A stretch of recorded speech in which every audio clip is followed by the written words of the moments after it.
எனக்கு தெரிஞ்ச ஒரு கப்புள். ம். என்னன்னா, அவங்க வந்து டெலிகிராம் லிங்க் அந்த மாரி ஸ்வாப் அந்த மாரியான லிங்க்லாம் இருக்கு. அதில அவங்க ஒரு பையன கூப்பிட்டுருக்காங்க. பையன் வந்து பயங்கர ஸ்மார்ட். ம். பயங்கர ஸ்மார்ட் நல்லா இருக்கான். அவங்கள வந்து புல் அப்டின்னுவாங்க. இப்ப பசங்கன்னா புல், இவங்க வந்து கக்குவோல்டு அந்த மாரி சொல்லுவாங்க. ம். அந்த மாரி ஆட்கள இவங்க இருப்பாங்க. அவங்கள கூப்பிடுறாங்க. ம். கூப்பிட்டோனே இந்த பையனும் போயிடுறான். ம். ஆனா, அந்த பையனுடைய நடவடிக்கை அங்க போயிட்டு பார்த்தீங்கன்னா, போகக்குள்ள நல்லா இருக்கான். அதெல்லாம் பண்ணிடுறான். எல்லாத்தையும் பண்ணியாச்சு. இவங்களும் ஓகேன்றாங்க.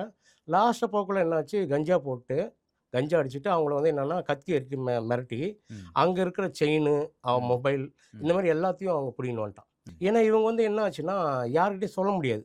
இவங்க பண்றதே ஒரு தப்பான விஷயம். ம். இத வந்து போலீஸ்க்கும் போய் கம்ப்ளைண்ட் பண்ண முடியாது. இந்த மாரி விஷயம். இது வந்து எனக்கு கொஞ்சம் நான் மீடியாலாம் பேசுனதால அவங்க என்கிட்ட ஷேர் பண்ணாங்க. ம். அதுக்கப்புறம் அந்த பையன் யாரு அப்படின்னு சொல்லிட்டு பார்க்குறப்ப, அந்த பையனுடைய தொழிலே இதான். ம். இந்த மாரி கப்புல்லாம் ஏமாத்தி போயிட்டு பணம் பறிக்கிறது தான் வேலையா.